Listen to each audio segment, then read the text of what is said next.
This video will go over how to make your own copy of the battery monitor log charter and for your hybrid uh, battery that you've recorded data using the Dr. Prius app trademark. I have no association with Dr. Prius, and I get no uh, monetary remuneration from having provided this.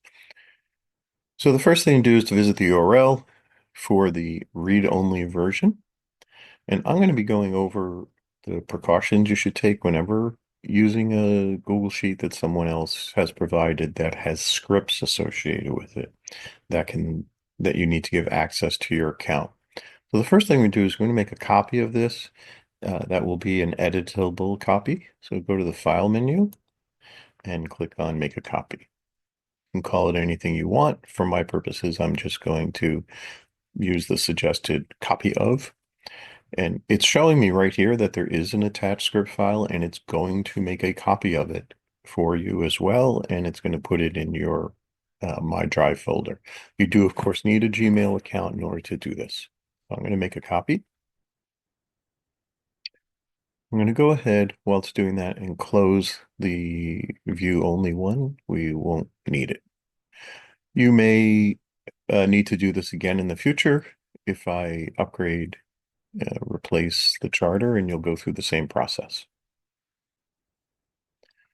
The first time it loads, and some other times, depending on what it has to do, it might take a while. And it looks like it has settled down. I'm going to be just getting rid of some of the promotion dialog boxes, clicking them out, that will pop up during this process. So now I have a copy, and in order to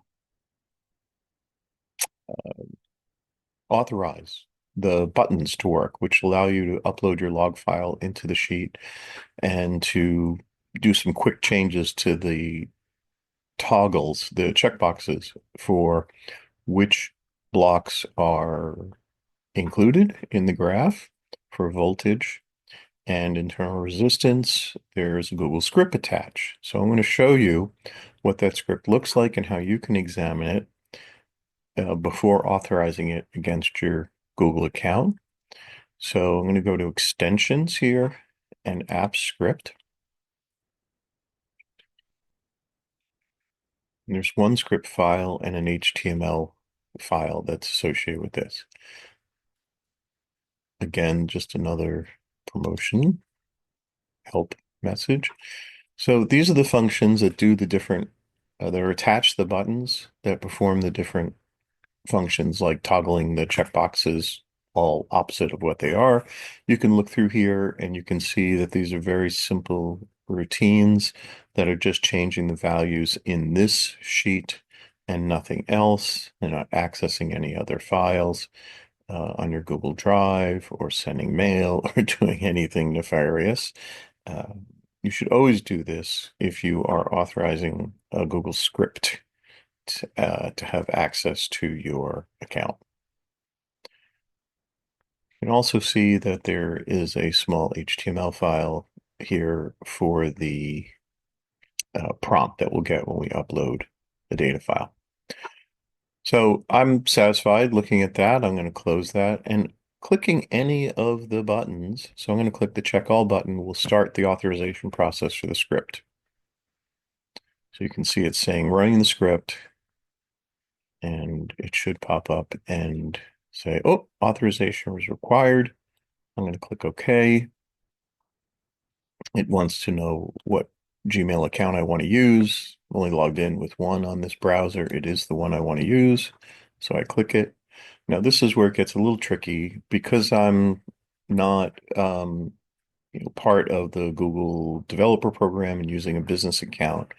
I'm always going to get this unverified script thing. Again, this is why another reason why you should go and check the script and make sure nothing nefarious is happening nothing looks suspicious. So in order to get by this, I click Advanced, and way down here, go to Dr. Prius Battery Monitor Log Charter Unsafe.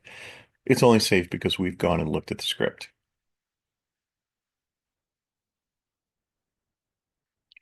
So it's warning me again, this is going to give access the script to any of these, th all these things, your Google Sheets, and run web content and prompts inside your Google applications.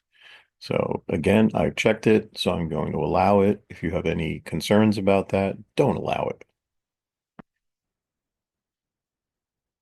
I get authorization successful, and the script ran and checked all the boxes.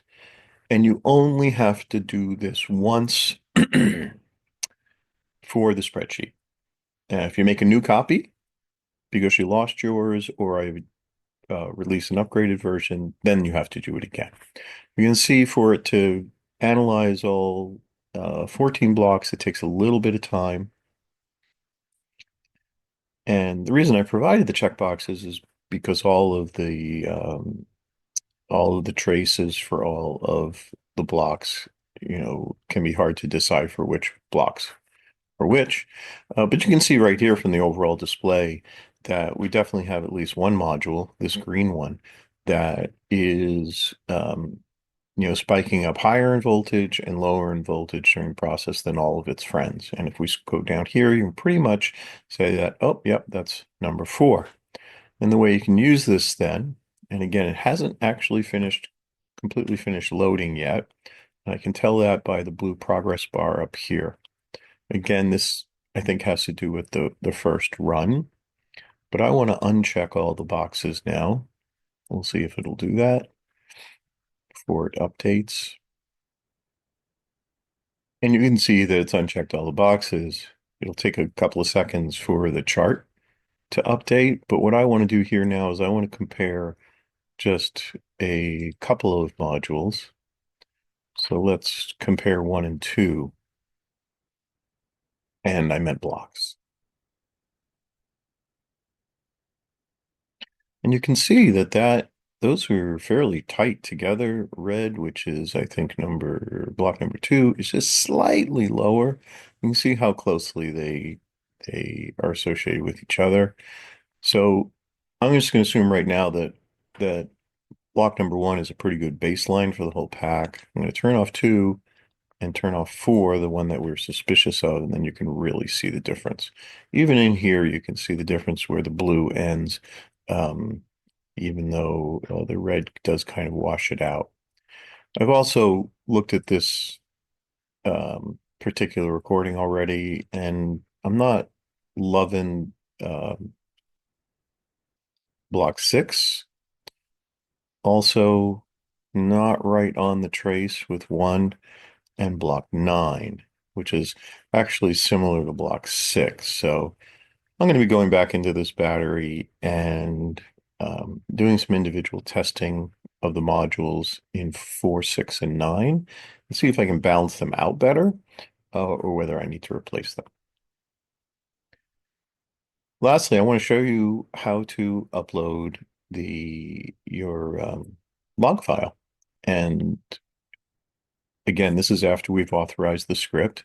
So we're going to click Upload Log. And this is simply a normal file selection box. And allows me to choose a file. It's only going to show you CSVs. I've got a bunch of different ones here. And so I'm just going to select one of them. This might be the one I'm looking at. It's Barrier Pack 108 that I'm working on. And once I've selected the file, click Upload. It's got to do a little bit of processing. And it will flash by how many rows. This is 696. It is limited. I have limited it to 5,000 rows, which I think is about, I'm not quite sure how long a log that is with Dr. Prius, maybe 10 minutes, just because the chart gets really, really slow in building, I found when I increased the number of rows beyond that. And this is probably the same trace we were just looking at, yes. So you can see how that works. The other buttons just check all, uncheck all, and toggle mirror what's currently checked. And that's it. Let me know if you have any questions.